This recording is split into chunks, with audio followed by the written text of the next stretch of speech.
Good morning students. आज हम applied mechanics में चैप्टर 3 मोमेंट में जो टॉपिक करने जा रहे हैं वो है नॉन करंट फोर्सेस यानी असंगामी बल। देखिए, असंगामी बल क्या होते हैं हम पहले के लेक्चर्स में भी पढ़ चुके हैं। चैप्टर 1 में हमने पढ़ा है असंगामी बल के बारे में। असंगामी बल वह बल होते हैं जो किसी एक बिंदु पर कार्य नहीं करते, अर्थात भिन्न भिन्न बिंदु पे कार्य करते हैं। ठीक है। और संगामी बल वो होते हैं जो एक ही बिंदु पे लगते हैं। क्लियर। तो असंगामी बल होते हैं दो तरह के, एक पैरेलल फोर्स यानी समांतर बल जिन्हें हम बोलते हैं, और दूसरा होते हैं असमांतर बल नॉन पैरेलल फोर्स।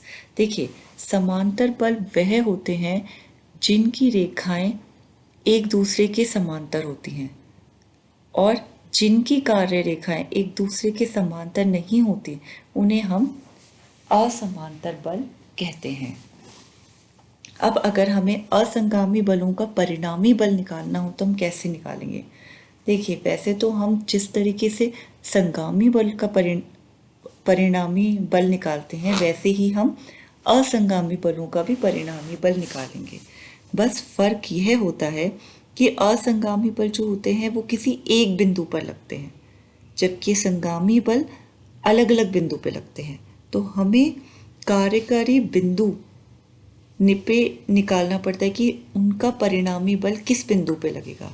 इसलिए हम यहाँ पर प्रिंसिपल ऑफ मोमेंट यानी आघूर्ण का सिद्धांत को उपयोग में लाते हैं। तो देखिए, असंगामी बल का अगर हमें परिणामी बल ज्ञात करना है तो हम क्या करेंगे, इसमें हम ये वाला फॉर्मूला यूज करेंगे जिसमें सिग्मा आर यानी परिणामी बल का मान निकालने के लिए आप क्या करेंगे, अंडर रूट सिग्मा एच का whole square plus sigma V का स्क्वायर। यहाँ पे सिग्मा एच क्या होगा, जितने भी क्षैतिज घटक हैं, एक कोई भी बल होता है उसका एक क्षैतिज घटक होता है और एक उसका लंबवत घटक होता है। तो क्षैतिज घटक के जितने भी योग होंगे उनको हम सिग्मा एच में डालेंगे और सिग्मा वी में जो लंबवत घटक का योग होगा वो डालेंगे। तो इस तरीके से परिणामी बल का फॉर्मूला हो जाएगा अंडर रूट सिग्मा एच का स्क्वायर प्लस सिग्मा वी का स्क्वायर। परिणामी बल का मान तो हम इस तरीके से निकालेंगे, और अगर हमें दिशा निकालनी है तो दिशा के लिए हमारा जो फॉर्मूला रहेगा वो रहेगा tan theta is equal to sigma V upon sigma H. Clear. और अगर हमें आघूर्ण का परिणामी निकालना है तो उसके लिए हम क्या करेंगे, देखिए आघूर्ण का जो फॉर्मूला होता है वो होता है बल और मल्टीप्लाई बाय परपेंडिकुलर डिस्टेंस, यानी बल और लंबवत दूरी का गुणनफल। इसलिए हमने यहाँ पे ये बल जो भी रिजल्टेंट है मल्टीप्लाई बाय एक्स यानी लंबवत दूरी ले ली। ठीक है। तो इस तरीके से हम मोमेंट का रिजल्टेंट निकाल लेंगे। इससे रिलेटेड अब हम कुछ कंडीशंस पढ़ेंगे साम्यावस्था की यानी इक्विलिब्रियम की। अगर कोई भी रॉड या छड़ इक्विलिब्रियम में है, मतलब साम्यावस्था में है, तो उस पे 3 कंडीशन लगेगी। ठीक है। पहली condition sigma X is equal to 0, मतलब जितने भी बल हैं उनके क्षैतिज घटक का बीजीय योग किसके बराबर होगा, 0 के। सेकंड जो लगेगी कंडीशन वो क्या लगेगी, जितने भी बल हैं उनके लंबवत दिशा के जो घटक है उनका बीजीय योग क्या होगा, 0। देखिए यहाँ पे ओ वाई दिशा, ओ एक्स दिशा और यहाँ पे ओ वाई दिशा होगी, ओ एक्स नहीं होगी। ठीक है। और sigma M is equal to 0, इसका क्या मतलब हुआ, जितने भी बल हैं उनके कारण जो भी आघूर्ण आ रहे हैं उनका बीजीय योग 0 होगा। क्लियर। तो summation of all the horizontal component is 0 which is equal to sigma x. Summation of all the perpendicular component is 0 which is equal to sigma y, and summation of all the moments is equal to 0. Which is equal to sigma M. Clear? तो ये हमारी 3 बहुत important condition है equilibrium की। जब भी आपके question में लिखा आता है कि ये रॉड इक्विलिब्रियम में है और आपको ये फाइंड करना है, तो आप फटाफट इन तीनों में से कोई भी एक इक्वेशन लगा के आंसर निकाल सकते हैं। क्लियर? तो ये बहुत इंपॉर्टेंट है तीनों कंडीशंस। अब हम इससे रिलेटेड आपको थ्योरी तभी क्लियर होगी जब आप कुछ न्यूमेरिकल्स करेंगे। तो जो फर्स्ट हमारा न्यूमेरिकल है वो ये है कि चित्र में बताए अनुसार 4 बल 6, 8, 10 तथा 8√2 किलो न्यूटन एक तल पर कार्य कर रहे हैं। इनका परिणामी बल ज्ञात कीजिए, इसकी क्रिया रेखा की स्थिति भी ज्ञात कीजिए। सभी बलों के बीच की आपसी दूरी 4 मीटर है। तो देखिए, इसमें आपको फिगर भी कई बार दे रखा होता है क्वेश्चन में, कई बार नहीं भी दे रखा होता। तो अगर नहीं भी दे रखा होता तो भी आप इसको ड्रॉ कर सकते हैं। ठीक है, इसमें आपको क्वेश्चन में गिवन है फिगर। तो इस तरीके से बल लग रहे हैं। इसमें एंगल बता रखे हैं कि 6 किलो न्यूटन बल ए पॉइंट पे लग रहा है, 60 डिग्री का कोण बना रहा है क्षैतिज के साथ। 8 किलो न्यूटन बल बी पॉइंट पे लग रहा है, 120 डिग्री का कोण बना रहा है क्षैतिज के साथ। और हमें आर फाइंड करना है जो कि इन सब का परिणामी बल होगा। क्लियर? तो हम कैसे फाइंड करेंगे? इन सब का परिणामी बल होगा। क्लियर? तो देखिए, और सभी बलों के बीच की दूरी कितनी है? 4 मीटर। अब ए बी, बी सी और सी डी 4 मीटर ये गिवन है हमें। सबसे पहले जितने भी बल है, क्योंकि हमें पता चल गया कि ये सब क्या है, असंगामी बल। क्वेश्चन को देख के आपको पहले पता लगाना पड़ेगा एक्चुअली लग क्या रहा है। ये कॉन्करेंट फोर्सेस हैं, संगामी बल है, असंगामी बल है। क्योंकि इन सब का बिंदु, क्रिया बिंदु अलग है, तो ये हो गए असंगामी बल। अब सिग्मा एच निकालने के लिए मुझको क्षैतिज घटक चाहिए, और सिग्मा वी यानी वाई और वी कुछ भी लिख सकते हैं आप, इन्हें निकालने के लिए मुझे लंबवत घटक चाहिए। तो 6 cos 60 क्षैतिज घटक हो जाएगा। ठीक है, जो कि हमने ये लिखा है 6 cos 60 क्षैतिज घटक माइनस 8 cos 60। देखिए 8 cos 60। अब इसमें आपको डायरेक्शन समझनी पड़ेगी। 6 cos 60, अगर आप डायरेक्शन देखें, इसकी डायरेक्शन क्या है? Anti clockwise. ठीक है, तो एंटी क्लॉकवाइज हम हमेशा पॉजिटिव लेते हैं, इसलिए हमने पॉजिटिव ले रखा है। सॉरी, 6 किलो न्यूटन की आपकी डायरेक्शन है, हाँ यस, एंटी क्लॉकवाइज है, तो आप इसे पॉजिटिव ले रहे हैं।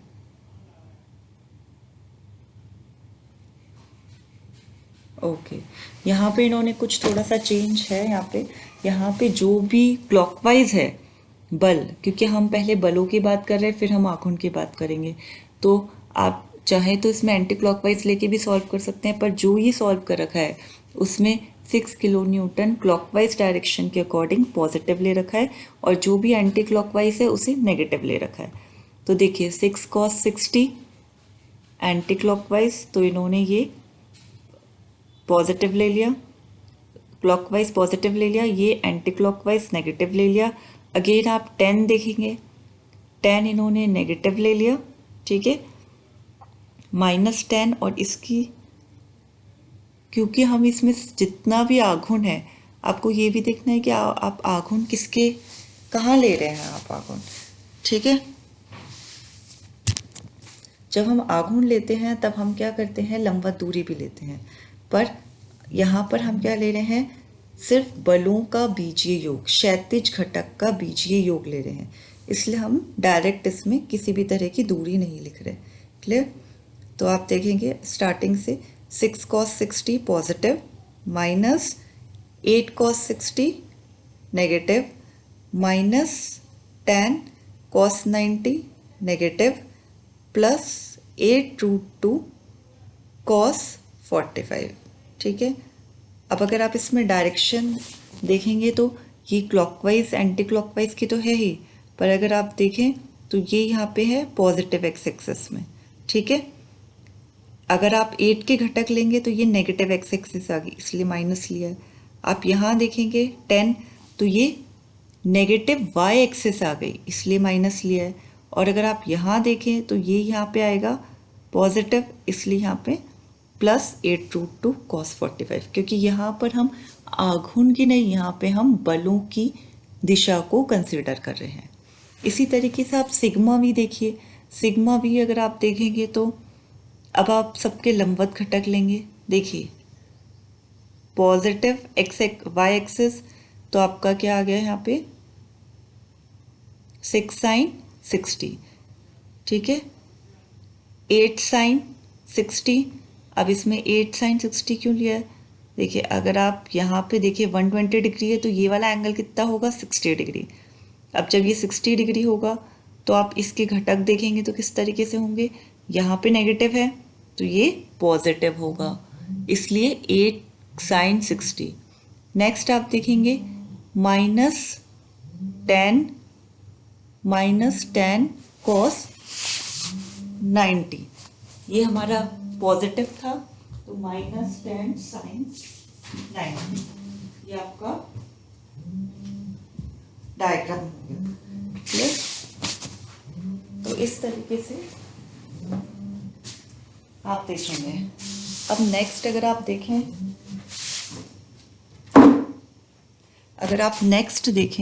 इसके अंदर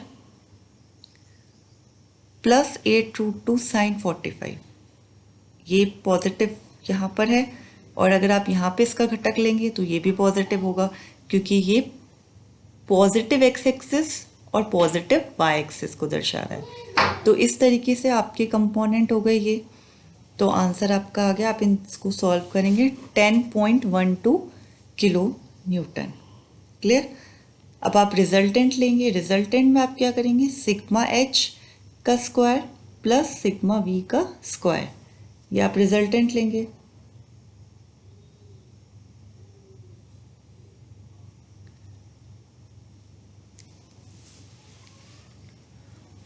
ये रिजल्टेंट आप लेंगे तो रिजल्टेंट आपका क्या आ जाएगा, सिग्मा एच का स्क्वायर प्लस सिग्मा वी का स्क्वायर करेंगे तो आपका रिजल्टेंट आ जाएगा ये क्लियर।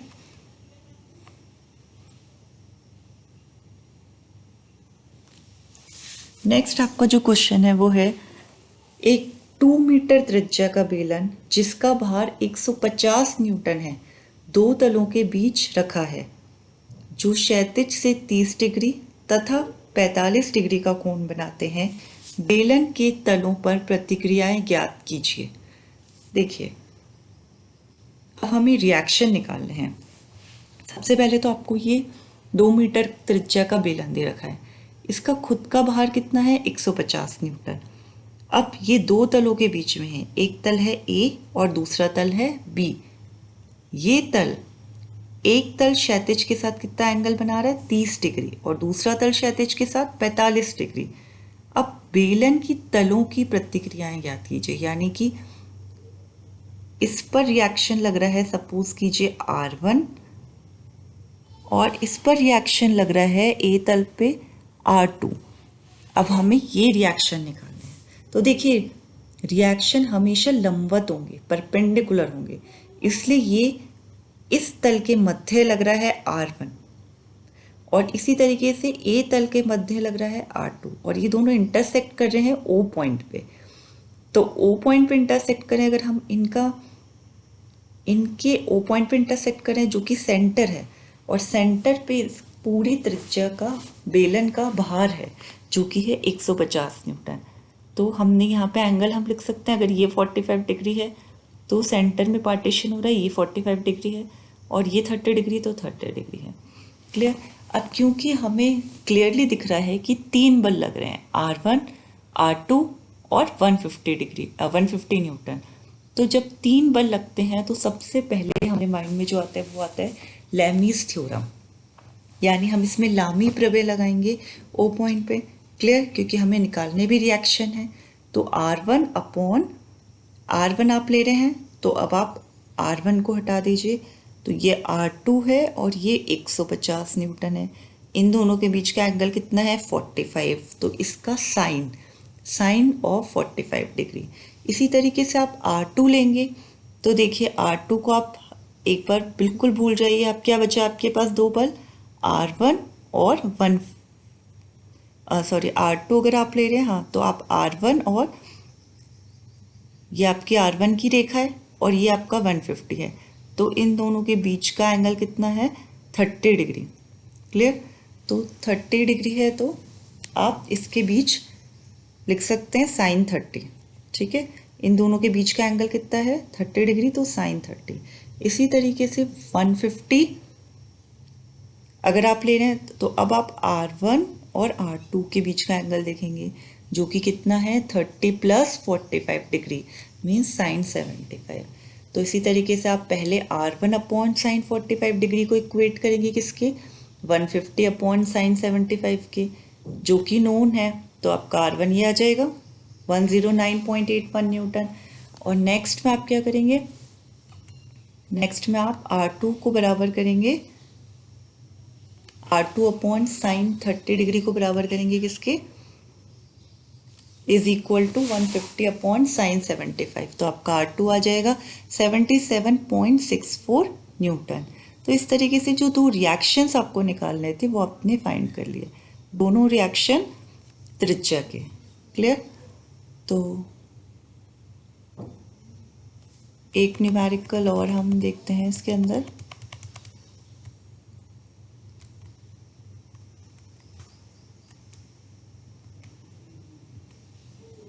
देखिए, एक न्यूमेरिकल और देखते हैं हम। इसमें है 5 सेंटीमीटर त्रिज्या तथा 10 न्यूटन भार के दो समान गोले एक 15 सेंटीमीटर त्रिज्या के प्याले में संतुलन में रखे हैं।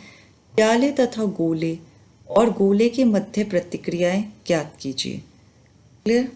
तो देखिए, इसमें 5 सेंटीमीटर त्रिज्या तथा 10 न्यूटन भार के, इन दोनों गोलों की त्रिज्या दे रखी है 5 सेंटीमीटर और इनके भार दे रखे हैं 10 न्यूटन। क्लियर?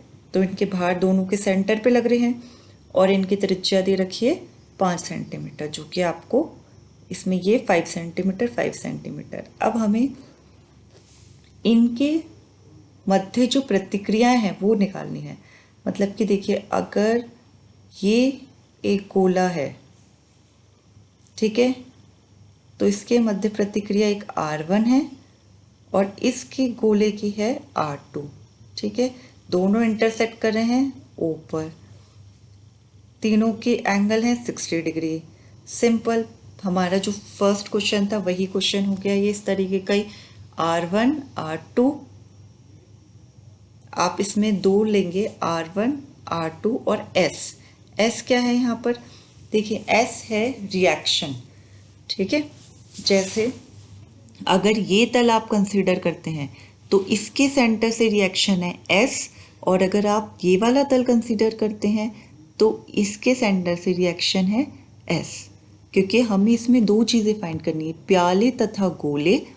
ये प्याला है और ये गोले हैं। ठीक है, प्याले तथा गोले, इसके मध्य प्रतिक्रिया तो ये हो गई, और गोले के मध्य प्रतिक्रिया यानी ये दोनों गोले के मध्य प्रतिक्रिया क्या है? वो है S और ये है R1। ठीक है, तो आप एक में कंसीडर करेंगे कौन सा फोर्स? R1 S और 10। ठीक है, और दूसरे में कंसीडर करेंगे R2 S और 10। क्लियर? तो बेसिकली आपको अगर R1 मिल गया तो R1 और R2 आपका बिल्कुल क्लियरली बराबर हो जाएगा। ठीक है, तो हम इसमें R1 फाइंड करेंगे। R1 अपॉन, अगर आप R1 चूज कर रहे हैं तो S और 10 के बीच का एंगल कितना है? 90 डिग्री, इज इक्वल टू, अगर आप S कंसिडर कर रहे हैं तो ये देखिए, अगर आप S कंसिडर कर रहे हैं तो R1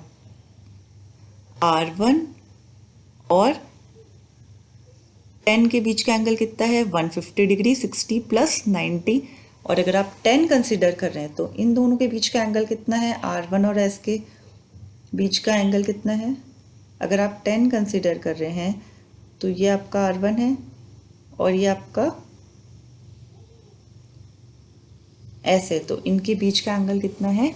120 डिग्री। ठीक है, तो इस तरीके से आपका R1 आ गया 11.5 न्यूटन और आपका एस आ गया 5.774 न्यूटन। क्लियर। तो इस तरीके से हमारा ये वाला न्यूमेरिकल ओवर होता है। इसमें बस आपको ये ध्यान रखना है कि लैमीज थ्योरम कहाँ पे लगानी है और कहाँ पे नहीं। तो इसमें यहाँ पे लैमीज थ्योरम लग रही है। Okay, thank you.